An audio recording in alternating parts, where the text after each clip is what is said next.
Una camioneta Suburban avanza despacio por Prolongación Alcalá, saliendo de la Plaza de Toros Adolfo López Mateos. Son las 3:30 de la madrugada del 25 de noviembre de 2006, en Reynosa, Tamaulipas.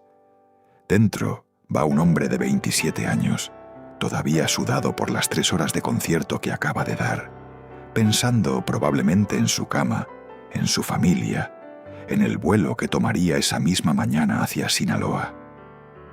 Ese hombre se llama Valentín Elizalde. Le dicen el Gallo de Oro. Y no sabe que le quedan menos de 60 segundos de vida. 2 vehículos lo interceptan. Hombres armados descienden y abren fuego contra la camioneta, sin darle una sola oportunidad de reaccionar. No es un disparo, no son 2, son decenas de impactos, uno detrás de otro, perforando la carrocería, el parabrisas, los cuerpos de las 3 personas que van adentro. Cuando el silencio vuelve a la calle, Valentín Elizalde está muerto. Su representante, Mario Mendoza, está muerto. Su chofer, Reinaldo Vela, está muerto. Nadie sobrevive, nadie. Y sin embargo, durante años una idea extraña recorrió los pasillos del rumor popular. Que alguien salió de esa camioneta con vida. Que hubo un cuarto hombre. Que la versión oficial no cuenta toda la historia. Esa idea, ese falso sobreviviente que tanta gente quiso creer que existió, es la puerta de entrada a algo mucho más incómodo. La pregunta de por qué a un cantante de música regional lo ejecutaron como si fuera un objetivo militar, y por qué casi 20 años después nadie ha pagado por ello. Hoy vas a descubrir 4 cosas que cambiaron para siempre la forma en que México entendió el peligro de ser famoso en la época de los cárteles. Primero, la canción que muchos señalan como la chispa que encendió todo, y por qué interpretarla en el lugar equivocado pudo costarle la vida. Segundo, la grabación del ataque que circuló antes de que su propia familia supiera que había muerto, y la humillación que eso significó para ellos. Tercero, el patrón de impunidad que convirtió su asesinato en una plantilla que se repetiría con otros artistas en los años siguientes. Y cuarto, lo que absolutamente nadie esperaba: la forma en que su muerte terminó siendo usada, comercializada y hasta glorificada por la misma industria musical que lo vio caer. No te preocupes, te avisaré cuando lleguemos a cada una. Pero si te vas antes del final, te pierdes el nombre que su propia familia pidió que jamás se relacionara con este caso, y la razón por la que ese silencio dice más que cualquier corrido. Pero para entender cómo un joven de Sinaloa, que empezó cantando en fiestas de rancho, terminó convertido en el símbolo más visible del choque entre la música popular y la violencia del narcotráfico en México, necesitas conocer el principio, y el principio es más complicado de lo que imaginas. Conan, capítulo 1, El Gallo de Oro. Valentín Elizalde nació en 1979 en Sinaloa de Leiva, un municipio del estado de Sinaloa, donde la música de banda no es un gusto, es una forma de vida. No llegó a los escenarios por herencia familiar de artistas, ni por un golpe de suerte repentino. Llegó por necesidad, por talento crudo y por una voz que, según quienes trabajaron con él, tenía algo distinto. Una potencia capaz de llenar plazas enteras, pero también una fragilidad que conectaba de inmediato con quien lo escuchaba de cerca. En sus primeros años cantó en fiestas locales, en bodas, en presentaciones pequeñas, donde el pago apenas alcanzaba para el camino de regreso. Pero algo en su forma de interpretar empezó a llamar la atención más allá de su región. No era solamente la voz, era la manera en que parecía entregarse por completo a cada canción, como si cada balada, cada corrido, cada nota alta fuera lo único que existía en ese momento sobre el escenario. En pocos años pasó de cantar en fiestas locales a llenar palenques en varios estados del país. Su repertorio mezclaba baladas románticas, canciones que hablaban de amores rotos, de traiciones, de nostalgia, con corridos, ese género que en México ha servido durante décadas para narrar historias de trabajo, de migración, de honor y cada vez con más frecuencia de violencia. Y aquí el guión tiene que detenerse, porque esta parte no es un dato de relleno, es la raíz del conflicto que años después terminaría por costarle la vida. El corrido como género musical había evolucionado de manera drástica en las décadas previas a la muerte de Valentín Elizalde. Originalmente, el corrido narraba gestas de la Revolución Mexicana, historias de bandidos generosos, de trabajadores migrantes, de hazañas rurales. Pero a partir de los años 80 y 90, una corriente distinta empezó a tomar fuerza, el llamado narcocorrido. Canciones que narraban, con lujo de detalle, la vida y las hazañas, reales o exageradas, comprobadas o inventadas, de figuras del crimen organizado. Nombres de capos convertidos en personajes casi mitológicos. Operaciones de tráfico narradas como si fueran gestas heroicas. Y un público que en ciertas regiones del país pedía esas canciones con la misma naturalidad con la que en otros lugares se pide una canción de amor. Algunos artistas se especializaron en ese subgénero por convicción personal. Otros lo hicieron por encargo directo de quienes tenían el dinero para pagar una canción sobre sí mismos. Y otros, como Valentín Elizalde, lo interpretaron como parte de un repertorio más amplio, sin que ese fuera necesariamente el corazón de su carrera. Pero entre las canciones que Valentín Elizalde grabó, había una que, con el paso de los años, quedaría marcada para siempre en la memoria colectiva mexicana. A mis enemigos, una pieza que muchos interpretan como una declaración de desafío hacia un grupo criminal rival de otro, y que, según periodistas y analistas que han estudiado el caso durante casi 2 décadas, terminó siendo leída por quienes se sintieron aludidos como una provocación directa, casi personal. Aquí no hace falta exagerar nada. La realidad ya es suficientemente perturbadora. En la guerra simbólica entre cárteles que se libraba en el norte de México durante esos años, una canción podía convertirse en un arma. Interpretarla en el escenario equivocado, frente al público equivocado, en el territorio equivocado, podía convertirse en una sentencia. ¿Y por qué Tamaulipas? ¿Por qué precisamente ese estado, esa noche? Para responder esa pregunta, hay que entender primero en qué se había convertido el norte de México durante esos años. Pero antes, hay que terminar de entender quién era el hombre que estaba a punto de entrar, sin saberlo, en esa historia. Para el año 2005, Valentín Elizalde ya no era un cantante emergente. Era, para muchos, una de las voces más importantes de la llamada onda grupera y del corrido sinaloense de su generación.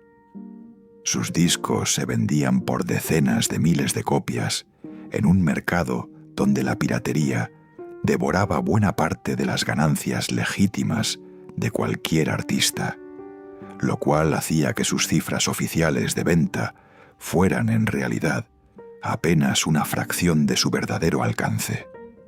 Canciones suyas sonaban en las estaciones de radio de banda y norteño a ambos lados de la frontera, en Sinaloa, en Sonora, en Tamaulipas, pero también en Los Ángeles, en Chicago, en Texas, en cualquier lugar donde hubiera una comunidad mexicana escuchando la radio en español un sábado por la noche. Su carrera se construyó, en gran medida, sobre baladas que hablaban de desamor, de orgullo herido, de la dignidad de seguir adelante después de una ruptura. No era, ante todo, un cantante de narcocorridos. Era, sobre todo, un intérprete de historias de amor que resultaban increíblemente populares en las fiestas, en las bodas, en los 15 años, en cualquier evento donde la gente quisiera cantar a todo pulmón una canción sobre el corazón roto. Esa es una parte de la historia que muchas veces se pierde cuando se cuenta este caso. Antes de ser el cantante que mataron por una canción, Valentín Elizalde era, para millones de personas, simplemente la banda sonora de su vida cotidiana. Pero como parte de su repertorio más amplio, como parte de lo que su público también le pedía en ciertos escenarios y en ciertas regiones, interpretaba corridos. Y ahí, en ese cruce entre lo que un artista canta por oficio y lo que un territorio en guerra decide interpretar como una declaración de bando, es donde comienza a gestarse la tragedia. Y eso es exactamente lo que viene ahora. Capítulo 2. Un territorio en guerra. Para entender la muerte de Valentín Elizalde, no basta con entender su música. Hay que entender el terreno sobre el que caminaba esa noche. A mediados de la década de los 2000, Tamaulipas se había convertido en uno de los territorios más disputados del país. La frontera con Estados Unidos representaba, para las organizaciones criminales, algo mucho más valioso que territorio. Representaba la puerta de salida hacia el mercado más grande de consumo de drogas del mundo. Y esa puerta, durante años, había estado bajo el control relativamente estable de una organización. Pero ese control empezaba a resquebrajarse. Un grupo armado que originalmente había sido el brazo de seguridad de un cártel específico comenzó a ganar autonomía propia, a expandirse hacia otras regiones, a disputar territorio no solo con organizaciones rivales, sino con su antiguo aliado. Esa fractura generó una violencia distinta a la que México había visto hasta entonces, más organizada, más pública, más dispuesta a dejar mensajes. Y en ese contexto, la música se convirtió en un campo de batalla más, no un campo de batalla metafórico, un campo de batalla real, con consecuencias reales, con nombres reales. Los corridos que alababan a una organización eran interpretados por el bando rival como una provocación. Los artistas que cantaban esas canciones, aunque no tuvieran ninguna relación personal con el crimen organizado, aunque simplemente estuvieran cumpliendo con el repertorio que su público pedía, quedaban atrapados en medio de un conflicto que no habían elegido. Esto no es una teoría. Es un patrón que analistas de seguridad, periodistas especializados en el fenómeno del narcotráfico y estudiosos de la cultura popular mexicana han documentado de manera consistente durante los últimos 20 años. En ciertas regiones del país, durante ciertos periodos, cantar la canción equivocada podía ser tan peligroso como pertenecer al bando equivocado. Para dimensionar la magnitud de esa fractura territorial, hay que recordar que el grupo armado que había comenzado como el brazo de seguridad de una organización específica no nació disputando territorio, nació protegiéndolo. Durante años operó como una fuerza de choque altamente entrenada, compuesta en sus inicios por desertores de cuerpos militares y policiales, cuya función original era garantizar rutas, proteger cargamentos y eliminar amenazas para la organización a la que servían. Pero el poder de fuego y la disciplina operativa que habían adquirido en ese papel terminaron por convertirse en una tentación demasiado grande.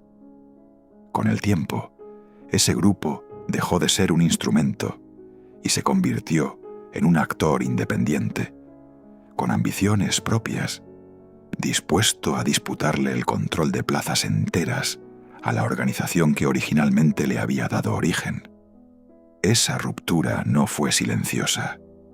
Fue una de las más sangrientas de la historia reciente del crimen organizado en México, y Tamaulipas, por su posición geográfica, se convirtió en uno de los principales escenarios de esa disputa. Ciudades como Reynosa, Nuevo Laredo y Matamoros pasaron, en cuestión de meses, de ser puntos de paso relativamente controlados a convertirse en territorios de enfrentamiento constante, donde cualquier señal de lealtad o cualquier señal de provocación hacia el bando contrario podía desencadenar represalias inmediatas. Valentín Elizalde no pertenecía a ningún cártel. No hay ninguna evidencia, ni entonces ni ahora, de que tuviera vínculos operativos con el crimen organizado.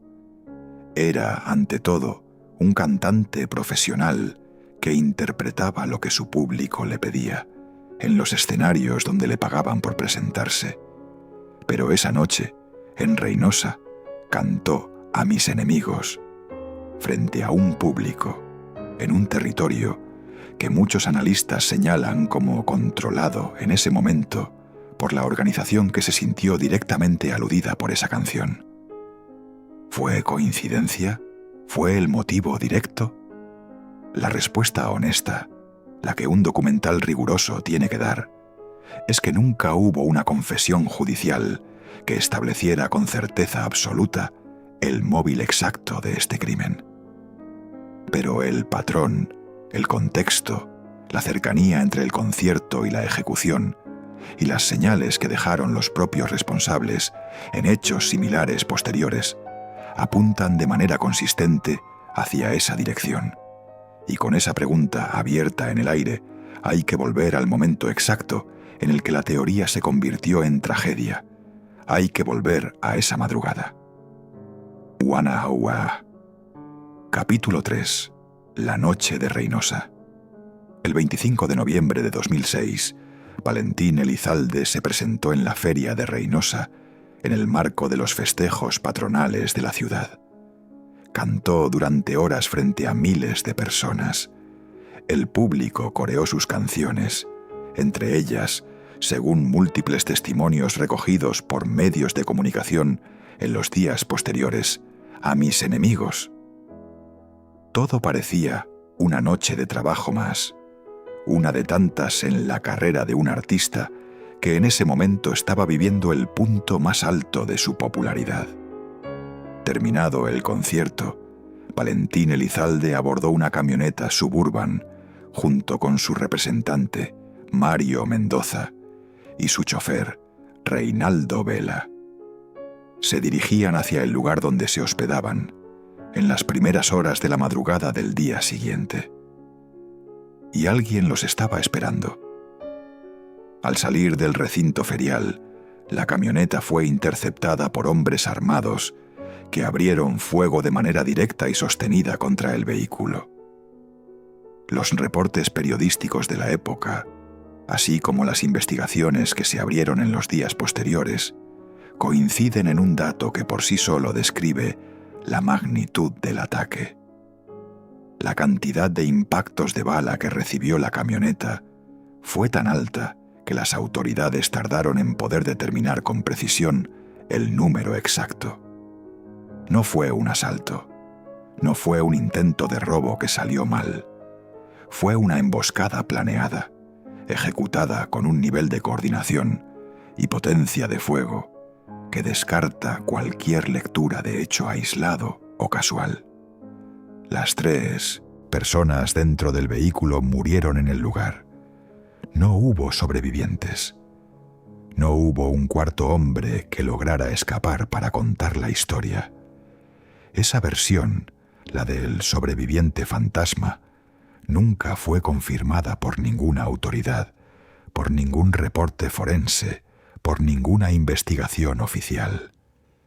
Y sin embargo circuló durante años en la cultura popular mexicana, alimentada por corridos posteriores escritos por otros artistas, por rumores que se repetían de boca en boca, por la necesidad casi humana de creer que, en medio de tanta violencia, alguien logró escapar con vida. ¿Por qué una historia sin ninguna base se sostuvo durante tanto tiempo, incluso hasta nuestros días? Porque el caso real, el que sí ocurrió, dejaba tantas preguntas sin responder, que la gente empezó a construir sus propias versiones. Cuando la verdad oficial no alcanza para explicar del todo lo sucedido, el mito llena los espacios vacíos. Y eso, en sí mismo, ya es una de las revelaciones que prometimos al principio.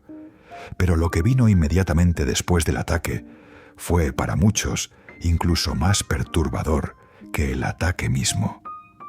Kumanamuelo, capítulo 4, la grabación que nadie debió ver así. Segundo, la forma en que el país entero conoció la noticia no fue a través de un comunicado respetuoso, ni de una llamada formal a la familia. Fue a través de una grabación. Una cámara de vigilancia cercana al lugar del ataque había capturado el momento exacto del tiroteo.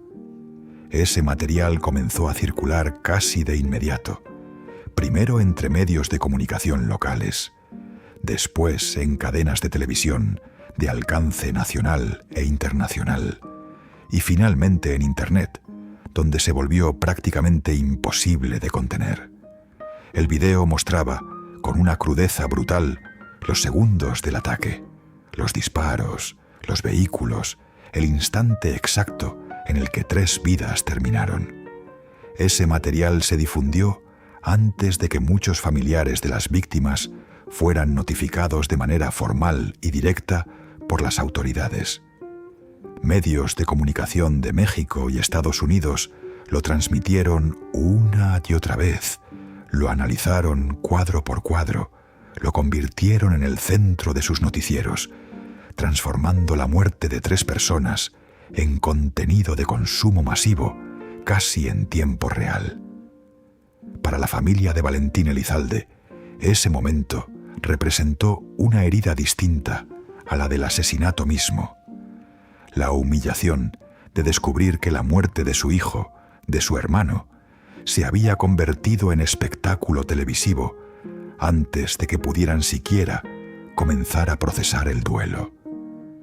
Antes de poder llorar en privado, tuvieron que enfrentar la posibilidad de que cualquier persona, en cualquier parte del mundo, pudiera ver el momento exacto en el que perdieron a un ser querido, repetido en bucle, comentado, analizado por desconocidos. Y ahí fue donde algo se rompió, más allá de lo que ya estaba roto por la propia tragedia.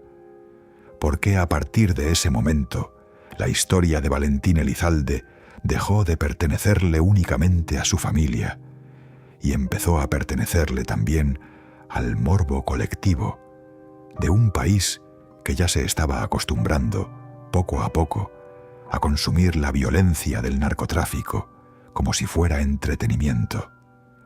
¿Te has preguntado alguna vez qué se siente enterarte de la muerte de un familiar, no por una llamada, sino porque el vecino te dice que lo acaba de ver en la televisión? Eso, exactamente eso, es lo que vivió la familia de Valentín Elizalde esa madrugada. Eso explica el dolor inicial, pero no explica todavía por qué, casi 2 décadas después, nadie ha sido condenado por este crimen. Y esa ausencia de justicia es, quizás, la parte más oscura de toda esta historia. Nanowala, capítulo 5. El debate que nadie quiso tener. La difusión de ese video abrió, en su momento, un debate periodístico que México no había tenido antes con esta intensidad. ¿Hasta dónde llega el derecho del público a saber y dónde empieza el derecho de una familia a no ver la muerte de su hijo convertida en espectáculo? Algunos medios de comunicación defendieron la transmisión del material como parte de su labor informativa, argumentando que mostrar la crudeza de la violencia del narcotráfico era necesario para que la sociedad mexicana dimensionara la magnitud del problema que enfrentaba el país. Otros, en cambio, señalaron que existía una diferencia enorme entre informar sobre un hecho y retransmitir, una y otra vez, en horario estelar, el momento exacto de la muerte de 3 personas identificables, con nombre, con familia, con hijos, que algún día tendrían que buscar ese video en Internet y encontrarlo. Ese debate, que en 2006 apenas comenzaba a plantearse en la televisión mexicana, se volvería una discusión recurrente en los años siguientes, cada vez que un nuevo video de violencia extrema circulaba en medios o en redes sociales. Hoy, casi 20 años después, con la proliferación de teléfonos inteligentes y redes sociales, esa misma pregunta sigue sin resolverse del todo. La línea entre informar y explotar el morbo sigue siendo para muchos medios de comunicación una línea sorprendentemente fácil de cruzar cuando hay audiencia de por medio. Y aquí aparece un giro que pocas personas conocen. Con el paso de los años, distintos miembros de la familia de Valentín Elizalde manifestarían públicamente, en entrevistas y en declaraciones a la prensa, su malestar no solamente por la difusión del video del ataque, sino por la manera en que ciertos sectores de los medios de comunicación y de la propia industria musical continuaron utilizando la imagen del cantante años después de su muerte, sin que mediara ningún tipo de consulta ni de respeto hacia el proceso de duelo de quienes realmente lo conocieron y lo amaron. Ese malestar, sostenido durante años, no desapareció con el tiempo. Al contrario, se convirtió en una postura cada vez más firme, que tocaremos con más detalle más adelante en este documental, porque conecta directamente con la revelación final que prometimos al inicio. Cuajas, capítulo 6. Un pueblo entero de luto. Antes de llegar a la investigación, hay que detenerse en algo que casi ningún resumen de este caso menciona con suficiente profundidad. Lo que ocurrió en Sinaloa de Leyva, cuando el cuerpo de Valentín Elizalde regresó a casa. Miles de personas salieron a las calles para despedirlo. No era solamente curiosidad morbosa por la forma violenta en que había muerto. Era el reconocimiento genuino de una comunidad hacia uno de los suyos, hacia un joven que había salido de ese mismo pueblo, que había cantado en esas mismas fiestas, que representaba para muchos la posibilidad real de que el talento y el trabajo pudieran sacar a alguien de la pobreza sin necesidad de tomar el camino de la violencia. Y ahí está una de las contradicciones más dolorosas de todo este caso. Un hombre cuya música representaba para su comunidad una historia de superación y orgullo regional, terminó siendo asesinado precisamente por la sospecha de que esa misma música lo vinculaba con el mundo de la violencia que él, en la práctica, nunca había elegido para sí mismo. Su familia tuvo que organizar un funeral bajo un nivel de exposición mediática que pocas familias mexicanas han enfrentado. Cámaras de televisión, reporteros, curiosos y admiradores se mezclaron en un mismo espacio de duelo, borrando la línea entre el homenaje genuino y el espectáculo.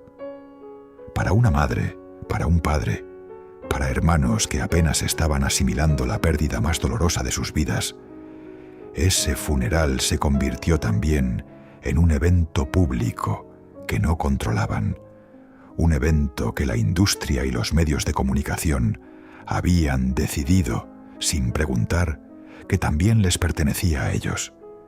¿Cuántas familias en México han tenido que enterrar a un ser querido sabiendo que millones de personas estaban, literalmente, mirando por encima de su hombro? Esa pregunta, incómoda como es, se volvería relevante una y otra vez en los años siguientes, cada vez que otro artista de este género cayera bajo circunstancias similares. con esa imagen en mente, la de un pueblo entero llorando a un hijo que se había convertido en símbolo antes de poder terminar de vivir su propia historia, hay que volver a la pregunta que ninguna autoridad ha podido responder con claridad hasta el día de hoy. ¿Quién dio la orden y por qué nunca se ha hecho justicia? Warra Uruen, capítulo 7. La investigación que nunca cerró. Después del ataque, las autoridades de Tamaulipas abrieron una investigación. En los días posteriores se habló de líneas de trabajo relacionadas con el crimen organizado que operaba en la región, específicamente con la organización que para entonces disputaba el control de esa zona fronteriza frente a su antiguo aliado. Se recopilaron testimonios, se analizó el video del ataque, se estudiaron las armas utilizadas y el patrón de disparos para tratar de establecer cuántas personas habían participado directamente en la emboscada. Pero con el paso de los meses y después con el paso de los años, el caso comenzó a diluirse en la categoría que comparten tantos crímenes de esa época en México, la de la impunidad.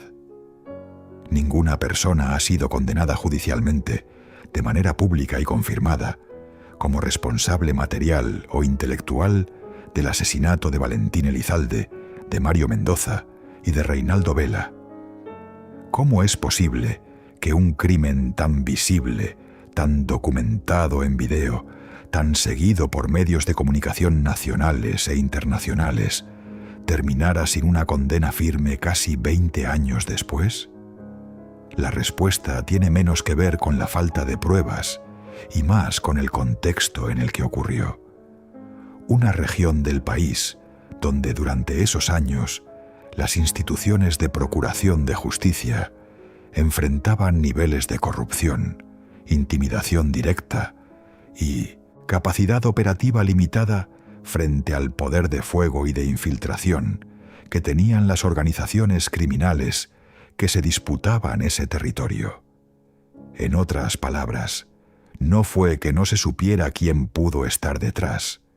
Fue que investigar, señalar y llevar a juicio a esas personas representaba un riesgo que en ese momento y en ese lugar muy pocos estaban dispuestos a asumir. Y esta es la pregunta que sostiene todo este documental. ¿Fue la canción? ¿Fue el momento? ¿Fue simplemente estar en el lugar equivocado durante una guerra territorial que no tenía nada que ver con la música? La respuesta honesta es que probablemente fueron varias de esas cosas a la vez, entrelazadas de una manera que resulta casi imposible de separar con precisión absoluta. Y precisamente esa ambigüedad es la que ha mantenido viva la memoria del caso durante casi 2 décadas. Pero lo que hace que esta historia sea todavía más inquietante es que Valentín Elizalde no fue el único. No fue el primero en morir de esta manera y definitivamente no fue el último. Una aurora. Capítulo 8. Un patrón que se repite. Aquí es donde el documental tiene que ampliar la mirada, porque lo que le ocurrió a Valentín Elizalde no fue un hecho aislado. Fue, de muchas maneras, el caso más visible de una serie de asesinatos de músicos de género regional mexicano, que en los años siguientes seguirían un patrón inquietantemente similar. Artistas atacados a la salida de un concierto, muertes vinculadas de manera directa o indirecta al contenido de sus canciones o a sus presuntos vínculos con organizaciones criminales, e investigaciones que en la gran mayoría de los casos nunca llegaron a una sentencia firme. Menos de un año después de la muerte de Valentín Elizalde, en diciembre de 2007, Sergio Gómez, vocalista y fundador de la agrupación Capaz de la Sierra, fue secuestrado y asesinado tras un concierto en Morelia, Michoacán. Su cuerpo presentaba signos de tortura. Al igual que en el caso de Valentín Elizalde, el crimen generó una enorme cobertura mediática, una investigación que señaló posibles vínculos con el crimen organizado y, con el paso del tiempo, el mismo destino de impunidad. En los años posteriores, otros nombres se sumarían a esta lista dolorosa: cantantes y compositores del género de los llamados corridos bélicos o corridos tumbados, que décadas después seguirían enfrentando amenazas, atentados y, en varios casos, la muerte, en circunstancias que los propios medios de comunicación mexicanos no dudarían en comparar una y otra vez con el caso de Valentín Elizalde, precisamente porque fue el que estableció, de manera más visible, la plantilla de esta violencia: concierto, salida, emboscada, silencio judicial. Y no fueron solamente los cantantes. Compositores que escribían corridos por encargo también empezaron a aparecer en las listas de víctimas de esta violencia paralela. Un recordatorio de que el peligro no estaba únicamente en subirse a un escenario, sino en cualquier punto de la cadena que conectaba a la música con el mundo que la inspiraba. Autobuses de giras atacados en carretera, camerinos allanados por hombres armados, exigiendo que ciertas canciones nunca más volvieran a interpretarse en determinado territorio, mensajes directos entregados a managers y representantes advirtiendo qué temas estaban prohibidos en qué plazas. Todo esto se volvió, silenciosamente, parte del costo de operar en esta industria musical en ciertas regiones del país. El patrón se volvió tan reconocible que periodistas especializados en cultura y en temas de seguridad empezaron a hablar de una especie de maldición del corrido, aunque la palabra maldición, por supuesto, es solo una forma poética de nombrar algo mucho más terrenal y mucho más evitable: la violencia estructural de un país donde el crimen organizado aprendió que también podía castigar símbolos, no solo personas, y donde las instituciones, durante años, no lograron ofrecer una respuesta contundente frente a esa amenaza. ¿Cuántos artistas más tuvieron que morir bajo circunstancias similares antes de que alguien, en algún nivel de gobierno, decidiera que la seguridad de los músicos que trabajan en estas regiones merecía una estrategia real y no solo un comunicado de condena después de cada tragedia? Esa pregunta, casi 20 años después de la muerte de Valentín Elizalde, sigue sin una respuesta satisfactoria. Tercero, entonces, cumplido, el patrón. Un patrón de violencia contra artistas que, en lugar de frenarse, se replicó una y otra vez en los años siguientes. Pero hay una capa más de esta historia que resulta todavía más difícil de digerir, porque no involucra a ningún cártel, ni a ningún sicario, ni a ninguna autoridad corrupta. Involucra a la propia industria del entretenimiento. Náhuatl. Capítulo 9. La industria y el morbo. Tras la muerte de Valentín Elizalde, algo paradójico ocurrió. Sus ventas de discos se dispararon. Canciones que antes circulaban de manera moderada se convirtieron en éxitos masivos casi de la noche a la mañana. A mis enemigos, la canción que muchos señalan como parte del contexto que rodeó su asesinato, alcanzó una popularidad que jamás había tenido en vida del cantante. Se reeditaron álbumes, se lanzaron compilaciones especiales bajo el sello de su memoria. Y, quizás lo más inquietante de todo, se produjeron corridos escritos por otros artistas narrando su propia muerte, algunos de ellos con un tono que rozaba a lo celebratorio, convirtiendo la tragedia en material de consumo dentro del mismo género musical que, según muchos análisis, había contribuido a generar el contexto de su asesinato. Este fenómeno no es exclusivo del caso de Valentín Elizalde. Se ha repetido con matices en la muerte de otros artistas del género regional mexicano, pero en su historia se volvió particularmente visible, casi un caso de estudio.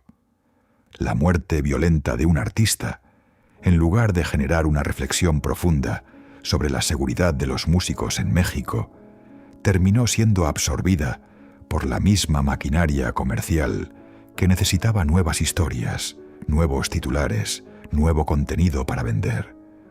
Nadie dijo nada sobre detener esa dinámica. Nadie hizo nada a nivel de industria para cambiarla. Y el ciclo, con los años, se repetiría una y otra vez con otros artistas. La tragedia como impulso de ventas, el duelo convertido en campaña de marketing, la memoria de una persona real convertida en producto comercial, disponible para quien quisiera consumirlo. ¿Es justo culpar a una industria entera por aprovechar el momento más doloroso de una familia? Probablemente la respuesta no sea tan simple como asignar una sola responsabilidad. Pero lo que sí es innegable es que existió una decisión, tomada una y otra vez por distintos actores de la industria musical, de priorizar la ganancia inmediata sobre el respeto al duelo de una familia que apenas estaba comenzando a asimilar una pérdida irreparable. Y esa decisión, sostenida durante años, es la que nos lleva directamente a la cuarta y última revelación que prometimos al inicio de este documental. Conáhuala, capítulo 10. El silencio que pidió su familia. Cuarto, la revelación final, la más incómoda de contar, porque no involucra a un cártel ni a un sicario, ni a una autoridad corrupta. Involucra a todos nosotros, al público, a la industria del entretenimiento, a la cultura que consumimos sin detenernos a pensar en las personas reales que hay detrás de cada historia trágica que se convierte en canción, en documental, en titular viral. Con el paso de los años, la familia de Valentín Elizalde tomó una decisión que dice más sobre el dolor detrás de esta historia que cualquier corrido escrito en su honor.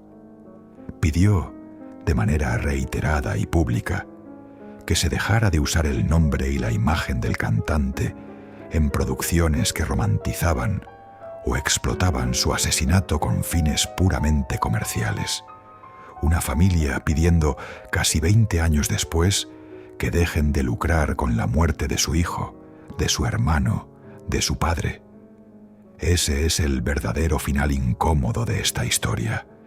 No un villano oculto con nombre y apellido, esperando ser descubierto en la última escena de un documental, sino algo mucho más difícil de señalar con el dedo. Una industria entera, un ecosistema completo de consumo cultural, que aprendió a convertir la tragedia en producto, y una familia que casi 2 décadas después sigue teniendo que pedir una y otra vez que se le deje descansar en paz. ¿Por qué esto importa hoy, en 2026, casi 20 años después de aquella madrugada en Reynosa? Porque el patrón no se detuvo, porque los nombres se siguieron sumando, porque cada vez que un artista de este género muere en circunstancias violentas, la misma maquinaria se activa de nuevo. La cobertura mediática desmedida, el aumento repentino en las reproducciones de sus canciones, los homenajes que a veces se sienten más cercanos a la explotación que al respeto genuino. Nahuatl, capítulo 11. Lo que queda casi 20 años después. Hoy, la música regional mexicana vive uno de sus momentos de mayor exposición internacional. Los llamados corridos tumbados llenan estadios, dominan listas de reproducción globales y han llevado a una nueva generación de artistas mexicanos a escenarios que Valentín Elizalde jamás imaginó. Y sin embargo, la sombra de lo que le ocurrió a él en 2006 sigue presente en cada conversación sobre los riesgos de este género musical. Artistas actuales han tenido que cancelar presentaciones en ciertos estados del país tras recibir amenazas directas relacionadas con el contenido de sus canciones. Otros han optado por retirar temas específicos de su repertorio en determinadas regiones, como una medida de precaución que, apenas 2 décadas atrás, nadie hubiera imaginado necesaria de manera tan explícita. El fantasma de Reynosa, aunque no se mencione siempre por su nombre, sigue determinando qué se canta, dónde se canta y cómo se canta en amplias zonas del territorio mexicano. En ese sentido, la historia de Valentín Elizalde dejó de ser solamente la historia de un hombre. Se convirtió en una especie de advertencia silenciosa que toda una industria musical aprendió a interpretar, aunque muy pocos se atrevan a decirlo en voz alta frente a una cámara. Existen canciones que en ciertos lugares todavía pueden costar una vida. Y quizás esa sea la revelación más incómoda de todas, la que ni siquiera formaba parte de las 4 que prometimos al inicio. Que casi 20 años después, el problema que mató a Valentín Elizalde no se resolvió. Simplemente aprendió a convivir con nosotros, silenciosamente, como una regla no escrita que todos en la industria conocen, pero que muy pocos se atreven a nombrar en público. Guaraan. Cierre. Casi 20 años después de aquella madrugada en Reynosa, el caso de Valentín Elizalde sigue siendo, en el fondo, una pregunta abierta sobre qué significa ser un símbolo en un país donde los símbolos a veces se pagan con la vida. No hubo un sobreviviente esa noche, pero la historia, de alguna manera extraña, sí sobrevivió. En cada corrido que se sigue escribiendo sobre artistas caídos, en cada caso similar que se sigue repitiendo año tras año, en cada vez que la industria musical decide si va a proteger a sus artistas o simplemente esperar a ver qué pasa después. Hoy, a mis enemigos, sigue sonando en fiestas, en bodas, en bocinas de camionetas recorriendo carreteras del norte de México. Millones de personas la cantan sin detenerse a pensar en la madrugada de noviembre de 2006. Y quizás eso también sea parte de la respuesta que buscamos, que la música, incluso la que estuvo cerca de la tragedia, termina por sobrevivir más tiempo que la memoria exacta de lo que costó crearla.